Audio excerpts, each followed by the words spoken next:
Hello YouTube, in this video we're going to be talking about cleanliness. And what we're going to be talking about is clean parts. You may take an engine to a shop, you may take a short block, a long block, we've talked about what that is. You may take a part to a shop. Don't expect that they're going to clean everything and look out for you in the whole build. They may give you a short block back. You know what a short block is, it's just a block with the pistons and the heads. All right, they're going to expect that you're going to clean these parts on your own. I'm going to bring some photos up here, maybe here. I might even do it down here, maybe over here. And let's go ahead and I'm going to show you a set of V8 heads, aluminum heads, and where the plugs are. And most shops don't pull these plugs out. And see what's inside of these plugs. Those are the oil lines that feed oil to the camshaft. If we hadn't pulled these out, those are packed with burnt oil, it's cooked in there. And if we were to try to glass bead the head, you'd get glass beads stuck to it because it's oily in there. So we want to remove all the plugs to brush everything out. If you're going to glass bead any part, don't leave one plug in it. I would almost rather you leave the glass beater alone. I would rather it be just wash cleaned, but not glass beaded, just to look prettier, but you're going to ruin it with the glass beads. That being said, I'm going to show you the V8 heads with the plugs and how much stuff is in it.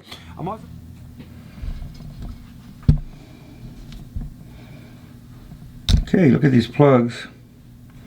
The crud that's around there. Okay, look at the plugs and the crud that's around there. I don't know if you can see that or not. I'm going to try to zoom in. All right, there you go. See all that crud? It's inside that hole is actually completely blocked off. Look at all the plugs. If I can focus on that. Look at all the plugs that go on these cylinder heads. All of those plugs came off of these cylinder heads. There's actually two plugs on the bottom of the deck. There's actually plugs on the front of the head. There's plugs on the bottom of the head, back of the head. There's plugs on the side of the head. And all of those plugs go to all these oil galleries. All these plugs go to all these oil gallery lines. And you can see there's a lot of them. There's quite a bit of plugs. And no one wants to take the time to take all those plugs off of these heads and clean all those lines out. There's oil pressure lines all throughout this cylinder head, and all of them are crudded like that. So we want to make sure we remove all those plugs. We clean those out with the brush. After we do all our work, then we put them back on. I'm going to give you a tip of the day. When you got that many plugs, and they're special plugs even. See how these are a different plug than that one? These are the side plugs. A little tip of the day is, how do you know where those plugs go? I don't know if you can see that, but I put a little punch mark, a little dot.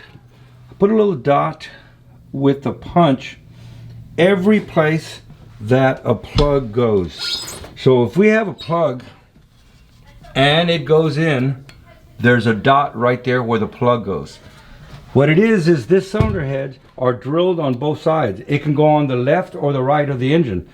The back of the heads get plugged, and the front, which looks identical to the back,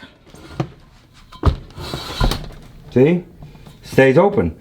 So the back of the engine gets plugged, the front. If this is a left head or a right head, the plugs are placed in different places. How are you going to know which ones are open and which ones are closed? This thing has so many plugs everywhere. Not all of them get plugged. They may have threads in them. That doesn't mean they get plugged. You plug the wrong hole, you burn up one cylinder head because you stopped oil going to the tensioner and the chain slaps, or you stopped oil going to the cam. So even though there's holes everywhere with threads, they don't all take plugs. So the tip of the day is put a little punch mark. Put a little punch mark right next to the plug that you pull out. If you pull a plug out, put a little punch mark. If this one here has no punch mark and it has threads in it, well, guess what? It doesn't take a plug. The one on the back is going to take one because it has a punch mark on it. So tip of the day, when you start pulling plugs out, take your camera out. Everybody has a phone. Take pictures. But put a tip. Get a little sharp punch and put a little punch mark right next to where the plugs are going to go. Another tip of the day, these that have a different shape, in case you didn't know, those that go in the different shape are the ones that go in the end. So they're going to go in the end of the cylinder head, not at the bottom. The ones at the bottom are the flat ones. Also, take a little camera and get that picture. But anyway, a tip of the day is to put a little punch mark where every plug is, and that's going to make it much easier when you go back to reassemble it. All right, hope you enjoyed the back of the shop. Let's go back up front. It's kind of hot back here. Let's go. Also, how do you clean oil screens? There's a lot of oil screens that aren't available anymore. I'm going to show you an AMC. You've seen the motor run. We've built it. That motor's gone. But I have some photos and some videos of the screen. And I'm going to show you how we can cut the screen open, slide the screen back, clean it, slide it back forward, bend it, and retack it. It's acceptable, and in a lot of different applications, you have to these days. We want to make sure we remove all of these plugs. There's some in the back. There's some in the front. There's some here. There's plugs all over this engine. And we want to make sure we get all of those open, cleaned, and brushed. We want to physically brush all those holes. You can see how many they are. All right. And what we actually did is we cut some slots in here, slid it open, opened it up, cleaned it. We did all our repair. This was bent. We straightened it out. Able to slide it back in. You don't have to cut all the way open. All you got to do is cut halfway and slide it out. I'm going to show you a BMW oil pump. You can go buy one of these high-dollar oil pumps. There was nothing wrong with the oil pump itself. He was doing a timing chain and guide rails and decided to pull some stuff apart to clean it. And he couldn't get inside the oil pump to clean it very well. Well, I'm going to show you how we cut the screen back, slid it out of the way, and cleaned it, slid it back, and bent the tabs back over. All right, YouTube. How do you clean the screen? How do you clean this screen and service this pump if it's part of the pump? So normally BMW wants you, and there's other ones besides BMW. Toyota was the exact same way. BMW. A lot of manufacturers are now doing the screen as part of the pump itself. Awesome. How do you get to clean it? How do you get to the inside of it? I'm going to show you a little trick that I do. I just go ahead and mark it to put a tag on it. And then what we're going to do is we're going to cut a little slot there, there, there, there, and there. 5 little slots. We're going to bend that metal over. We're going to slide this puppy down, clean it. When we're done, slide it back up, bend the tabs back over, and I'm going to just do little spot wheels. Real simple. We can clean it. We don't have to put it back in service without knowing what's inside of it. And you can save yourself a lot of money. So let's get to it. And I'm going to just take a little chisel and just put me a little slot right there. But a little die grinder would work. You don't have to get crazy and medieval with it.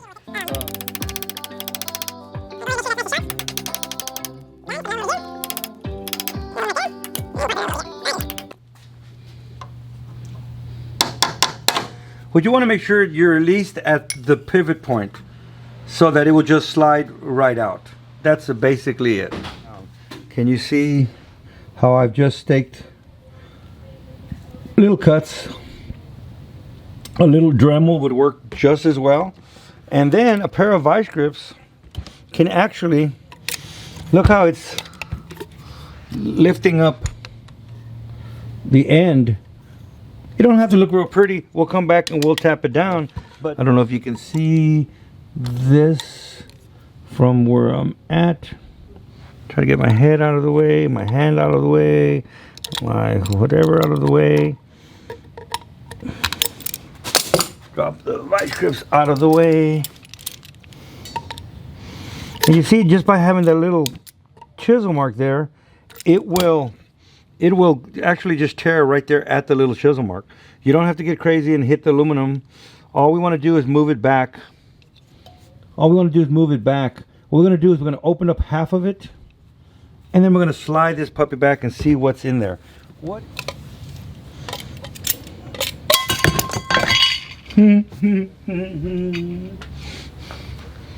All right, did y'all see that?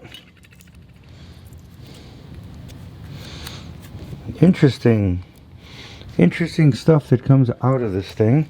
All right, so now you can see how you can clean it real easy. We can clean the screen. We can clean, look at what's inside of here. The customer was right in wanting to do something about this. he cleaned and cleaned and cleaned as much as he could. And do you see all this silicone, all this? It broke timing chains, tensioners, rails, and all of this was full of all of that. Look at all this. Oh my God, it's mangled aluminum, pieces of gear, silicone, little animals, little people in here. You see all that? And it looked clean. But now we can clean all of that up. So there's my line I marked. I know it's opposite from there. That mark there is going to go lined up with that mark there. It's not critical that it be exactly in the spot. I'm sure if you were off a hair, it wouldn't make a difference, but there's our nice clean screen. Okay, so we put it back on, pushed it back in, snap in, got it aligned back up again. There we are. Line back, and then what are we going to do now? Now we're just going to bend the little tabs back over.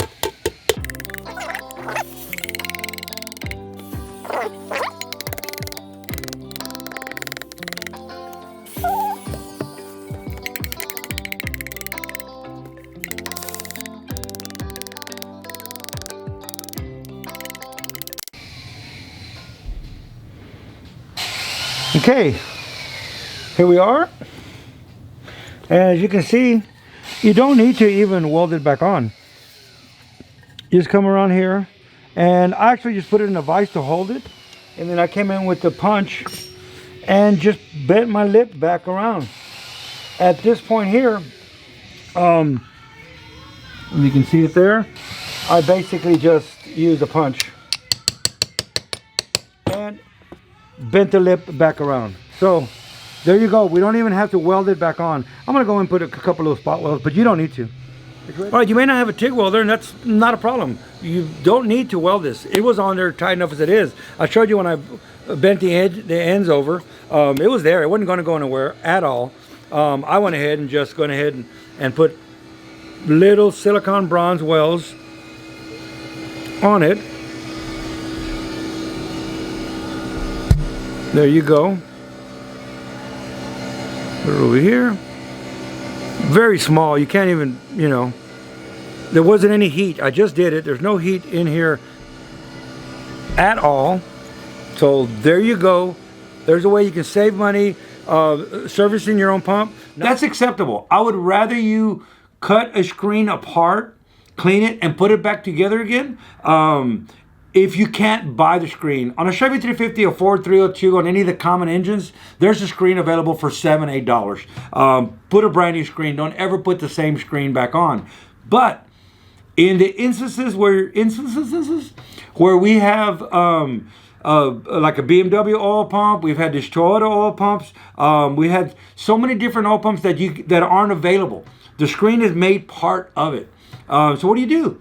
Spend $500, buy another pump. I've shown you the pumps over $1,000. So buy another pump or clean it when it is serviceable.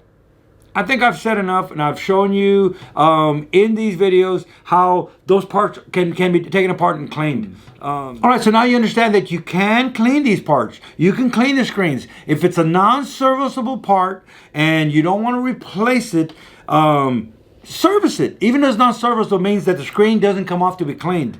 You can cut that and put it back on. So I hope this gave you some insight of how you can clean parts. And all right, as for me, I'm going to get back to work. If this has been enlightening, entertaining, anything at all, thank you for raving. I owe you a thank you. Hit a like and subscribe. Leave me a comment. Say, go ahead and rant whenever you want. Leave me a comment. Say, stop your ranting. You do too much for you. I don't know. As for me, I'm getting back to work.